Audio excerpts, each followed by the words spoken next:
आज की स्पीड है 50 WPM। डिक्टेशन स्टार्ट होगी 5 सेकंड बाद। And start.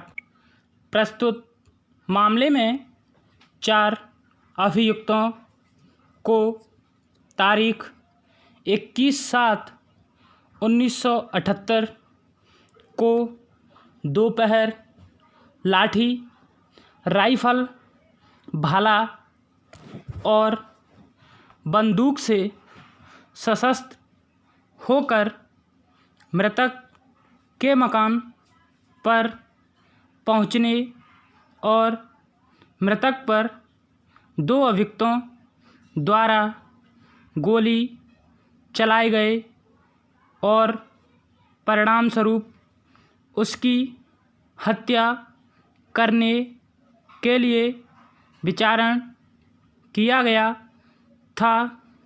घटना को 2 प्रत्यक्षदर्शी साक्षियों द्वारा देखा गया था।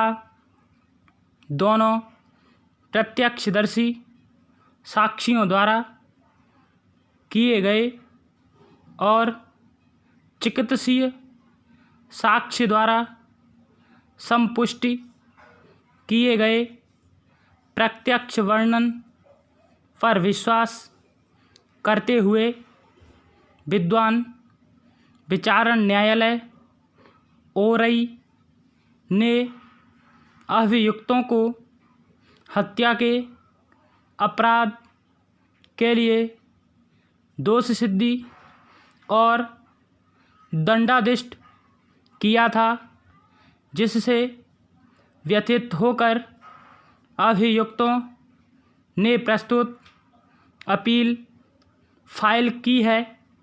अपील भागतः मंजूर करते हुए अभियोजन पक्ष उन सभी साक्ष्यों को प्रस्तुत करने को आबद्ध नहीं है जिनके घटना के देखे जाने के बारे में कहा गया है।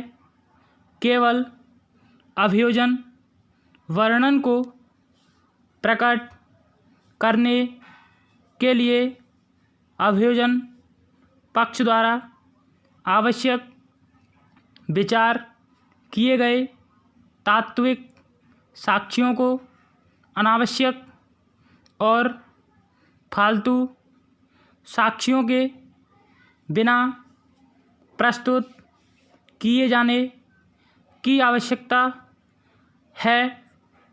इसके अतिरिक्त दांडिक विचारण का बृहत्तर परिप्रेक्ष्य संभवतः अनदेखा नहीं किया जा सकता है। यदि निरपवाद रूप से नहीं तो सामान्यतः किसी दांडिक विचारण में दोष सिद्धि, प्रत्यक्ष परिसाक्ष्य और उसकी विश्वसनीयता और स्वीकार्यता पर आधारित होती है।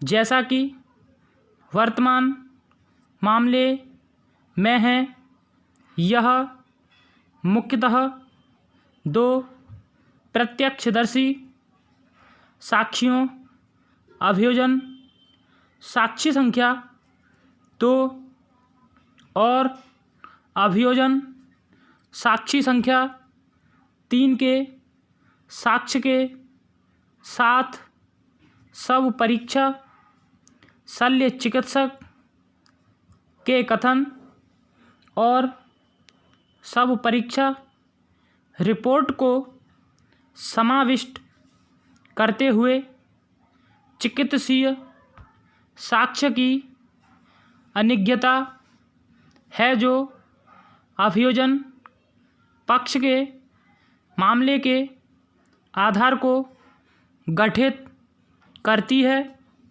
उक्त प्रत्यक्ष, परिसाक्ष्य, विश्वसनीय और अनभिज्ञ है और न्यायालय के मत में आरोप को साबित करने और पारिणामिक दोषी सिद्धि को करने को पर्याप्त है। यह नहीं कहा जा सकता है कि यह मात्र इस तथ्य को के कारण अपने संपूर्ण महत्व को खो देगा कि प्रत्यक्षदर्शी साक्षियों ने यह कथन किया था कि अभियुक्त ने अपने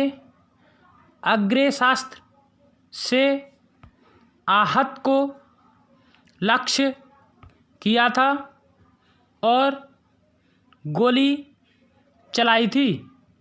अपराधों का विचारण और उनका दंड सार का विषय है, जो प्रत्यक्ष साक्ष्य के महत्व और विश्वसनीयता पर आधारित होता है और न कि मात्र प्रत्यक्ष वर्णन और चिकित्सीय साक्ष्य के मध्य असंगत विरोधों पर।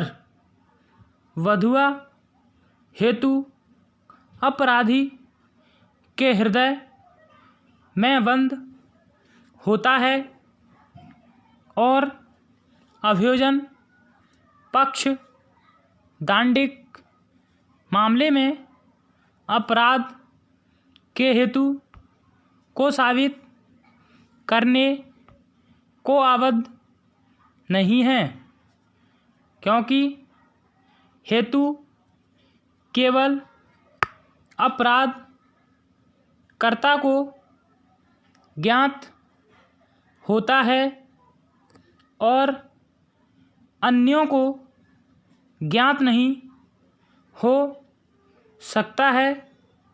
यदि अभियोजन पक्ष द्वारा हेतु साबित किया जाता है तो न्यायालय को इस पर विचार करना चाहिए और यह देखना चाहिए कि क्या यह पर्याप्त है। फिर भी न्यायालय ने मामले के इस पहलू पर अभियोजन साथियों के साक्ष्य की सूक्ष्मता से परीक्षा की है और न्यायालय यह पाता है कि अभियोजन पक्ष ने अभिलेख पर यह सफलतापूर्वक साबित किया है कि अभियुक्त का अपराध कारित करने हेतु था, जैसा कि इस निर्णय के प्रारंभ में उल्लेख किया गया है। यह अपेक्षा की गई है कि अभियुक्त लाल दीवान, राम रतन और श्याम सुंदर मृतक की बहन श्रीमती जय रानी के पुत्र थे, जबकि अभियुक्त अर्जुन राम रतन का पुत्र था।